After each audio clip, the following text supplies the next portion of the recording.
In this video, we're going to talk about how to solve linear quadratic systems algebraically. So remember, we learned several methods of solving quadratic equations that are in standard form, ax squared plus bx plus c equals 0. So we can use these methods to help us solve linear quadratic systems. So when we solve linear quadratic systems algebraically, we're going to rearrange each equation so that it's in y equals form. Then we'll set the two equations equal to each other using substitution. Then we'll rearrange the resulting quadratic so that it's in standard form, and then solve the equation for x using any of the methods of solving that we discussed. Then we'll substitute the values of x back into one of the original equations to solve for y, and then we'll write our solutions as ordered pairs. So let's try solving the system y equals x minus 2 and y equals x squared minus 3x plus 2. So both of these equations are already solved for y.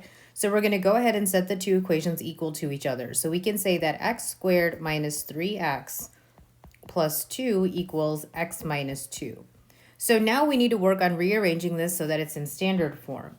So to do that, I'm going to subtract x and add 2 to both sides of this equation. So we have minus x and plus 2. So when we do that, we're going to get x squared, and we have minus 3x minus x. So remember, that's like a minus 1. So that gives us minus 4x, and then we have 2 plus 2, which is plus 4. And that is now equal to 0. So now we need to solve this quadratic equation. So I'm noticing here that this first term is a perfect square, and this last term is a perfect square.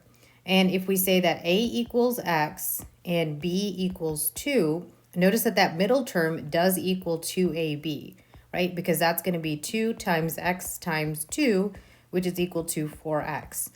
So I can factor this because it's a perfect square trinomial. This will turn into x minus 2 squared. Okay, so x minus 2 squared equals 0. And now I can solve this equation by taking the square root of both sides. So when I square root both sides of this equation, I get x minus 2 is equal to 0. And now I can solve this equation by adding 2 to both sides. So when I add 2 to both sides, I get the result x equals 2. So remember, whenever we're solving a system, our solution is going to be an ordered pair. So I need to take this x equals 2 and plug it back into one of my original equations. Actually going to be a little bit easier if you plug into the linear equation, so that's what I'm going to do. So we have y equals x minus 2, and I plug in 2, so I have y equals 2 minus 2, which is y equals 0. So that gives us the ordered pair 2, 0 as our solution. So now let's try solving the system. We have negative 2x plus y equals 4 and y equals x squared plus 2x plus 1. So I don't have both of my equations in y equals form, so I'm going to work on first rearranging this first equation. So I can get y by itself by moving away this minus 2x, and I can do that by adding 2x to both sides. So when I do that, I get y equals 2x plus 4. And now I can set my two equations equal to each other. So I get x squared plus 2x plus 1 equals 2x plus 4. So now let's go ahead and work on getting this into standard form. So I can do that by subtracting 2x and subtracting 4 from both sides of my equation. So I have minus 2x minus 4. So when I do that, I'm going to get x squared, and then plus 2x and minus 2x cancel each other out, so I don't have an x term. And then 1 minus 4 is going to be minus 3, and that's equal to 0.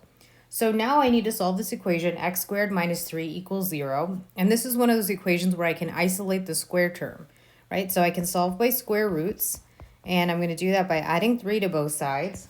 So that gives me x squared equals 3.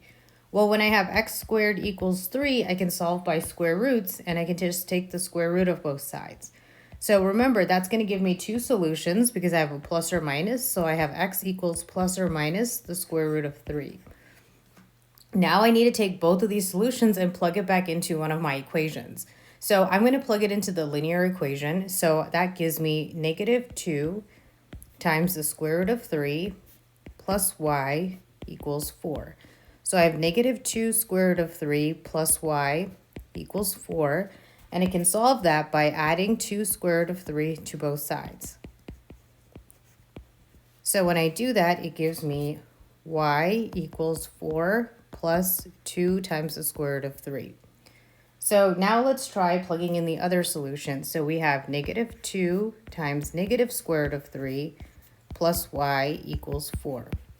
So when we do negative 2 times negative square root of 3, that gives us 2 square root of 3 plus y equals 4. So now I'm going to subtract 2 square root of 3 from both sides. And so that gives me y equals negative 2 square root of 3 plus 4. So that's going to give us our two solutions that we can now write as ordered pairs. So our solutions will be square root of 3, 2 square root of 3 plus 4. And then we have negative square root of 3 and negative 2 square root of 3 plus 4. Okay, so those are the two solutions to the system of equations. So now let's go ahead and solve this system. So we have y equals 2x squared plus 3x plus 5 and y equals 4x plus 20. So these both equations are in y equals form, so I can set the two equations equal to each other. So I have 2x squared plus 3x plus 5 equals 4x plus 20. Okay, so my first step is going to be to rearrange this quadratic so that it's in standard form.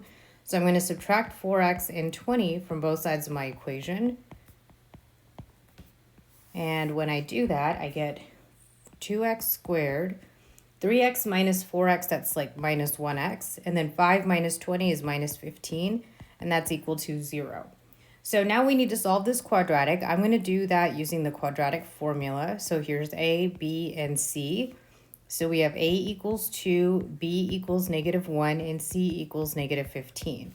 So I'm going to start off by calculating the discriminant. So I have negative 1 squared minus 4 times a, which is 2, times c, which is negative 15. So I have d equals 1 minus 4 times 2 is 8. 8 times negative 15 gives me minus negative 120, which I can just turn into a plus. So that gives me d equals 121. So that's greater than 0, and it's a perfect square. So I have two real rational solutions.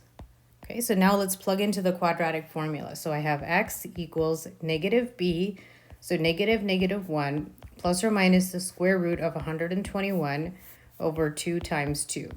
So that's going to give me 1 plus or minus the square root of 121 is 11, and that's over 2 times 2, which is 4. So this gives me x equals 1 plus 11 over 4, and x equals 1 minus 11 over 4. So 1 plus 11 over 4 is going to be 12 over 4, which is equal to 3. 1 minus 11 over 4 is negative 10 over 4. And notice that this fraction will reduce, right? I have negative 5 and 2, so that's going to equal negative 5 over 2. Okay, so let's plug these x values back into the linear equation. So when I plug in x equals 3, I get y equals 4 times 3 plus 20, which is 12 plus 20, so that's going to be 32. So one of my solutions is going to be 332. And then let's plug in now negative 5 over 2. So we have 4 times negative 5 over 2 plus 20. So that's going to be, let's see, 4 over 2, that's going to reduce. So that's going to become a 2. That'll become 1. So we have 2 times negative 5, which is negative 10. Negative 10 plus 20 is going to be positive 10. So our second solution will be negative 5 over 2, 10. If you want, you can change that negative 5 over 2 to a negative 2.5. So now you can go ahead and pause the video and try doing this example on your own. So here I started off by setting these two equations equal to each other. So then I had to move the 8x and 13 to the other side. So I did that by subtracting. That gave me x squared minus 3x minus 10 equals 0. So I chose to solve this one by factoring. So I found the factors of negative 10 that add up to negative 3. The correct pair is 2 and negative 5. So that gives me x plus 2 times x minus 5 equals 0. And then I solved each of these equations for x, which gave me x equals negative 2 and x equals 5. So when I plug negative 2 back into the linear equation, I get y equals negative 3. And then when I plug in x equals 5, I get y equals 53. So my two ordered pairs are going to be negative 2, negative 3, and 5, 53. So you can solve linear quadratic systems by isolating y and then setting the equations equal to each other. Remember to use the methods of solving quadratics that we discussed to solve the resulting quadratic equation.